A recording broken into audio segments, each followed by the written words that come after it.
মানুষ যতই খারাপ হোক, একটা বিষয়ে গিয়ে মানুষ একটু নিস্তব্ধ হয়ে যায়, একটু ভয় পায়, সেটা হচ্ছে কবর। ইদানিং দেখতেছি এই কবর নিয়ে টিকটকে ফান্নি ভিডিও বানানো হচ্ছে। কবরের এই পাশে একজন এসে সালাম দেয়, ওই পাশ থেকে, দেওয়ালের ওই পাশ থেকে একজনে বলে যে ওয়ালাইকুম আসসালাম, আমি তোমাকে ডাকতেছি। আরে মানুষ কি এত নিকৃষ্ট, আমাদের নোংরা, আমাদের মন মানসিকতা কি এত নিচে নেমে গিয়েছে? এই কবরের বিষয় নিয়ে ফান করছি। এটা কি ফান করার বিষয়? এটা কি ফান করার বিষয়? এটা ফান করার বিষয় নয়, এটা নিজেদের ধ্বংস করছি আমরা। ঠিক, আফসোসের বিষয়। আরেকটা কাজ করবেন, আজকে থেকে আপনাদের এলাকায় যদি কারো টিকটক করতে দেখেন, তারা ডাকবেন,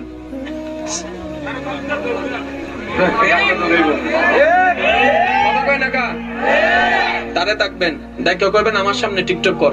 আপনি শুধু এরকম করবেন, কর।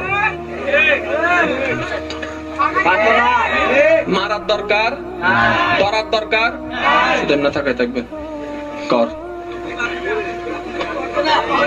কথা কয় না আর করবো, সে করবো ভাইয়া আমি কি কিছু করছি, আপনি করবেন যে কি করা বাকি রাখছো এটা হবে। আমার বার্তা কি সবাইকে পৌঁছায় দিতে পারবেন ইনশাআল্লাহ? আজকে থেকে রিপোর্ট মিশন কে কে নামতে পারবেন রিপোর্টের কাছে? সবাই ইনশাআল্লাহ। নারায়ে তাকবীর, আল্লাহু আকবার।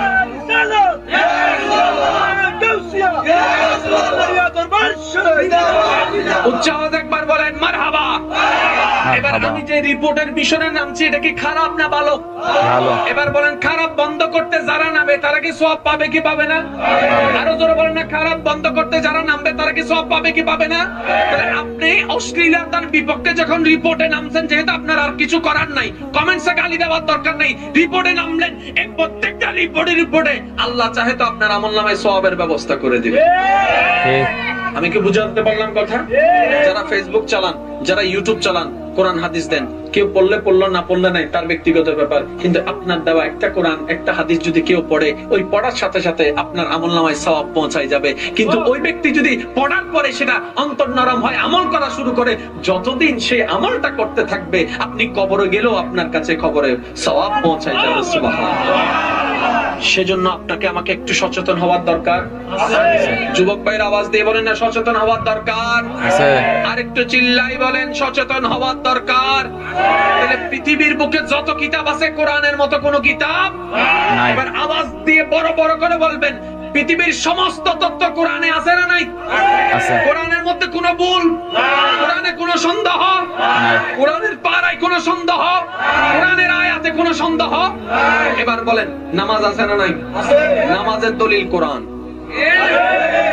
নামাজের দলিল কোরআন, হজের দলিল কোরআন, হজের দলিল যাকাতের দলিল, হজের দলিল, রোজার দলিল, ভালো কাজের দলিল, জান্নাতের দলিল, জাহান্নামের দলিল, সবকিছুর দলিল। জোরে বলেন সবকিছুর দলিল কোরআন। এখন সেই কোরআন কি? আল্লাহর বাণী। এবার কোরআন যে আল্লাহর বাণী, সেটার দলিল কি? বুঝবেন বুঝবেন বুঝবেন বুঝবেন। সবকিছুর দলিল এই জায়গা, এই জায়গা যে আমার, সেটার দলিল কি? আলাদা আছে না? একটু বুঝবেন। নামাজ পড়তে হবে, দলিল কোরআন। হজ করতে হবে, দলিল কোরআন। যাকাত দিতে হবে, দলিল কোরআন। রোজা রাখতে হবে, দলিল কোরআন। এখন কোরআন যদি মিথ্যা হয়, সবকিছু কি হয়ে যাবে? কোরআন যদি ভুল হয়, সবকিছু কি হয়ে যাবে? ঠিক না? কারণ সবকিছুর মূলে কি?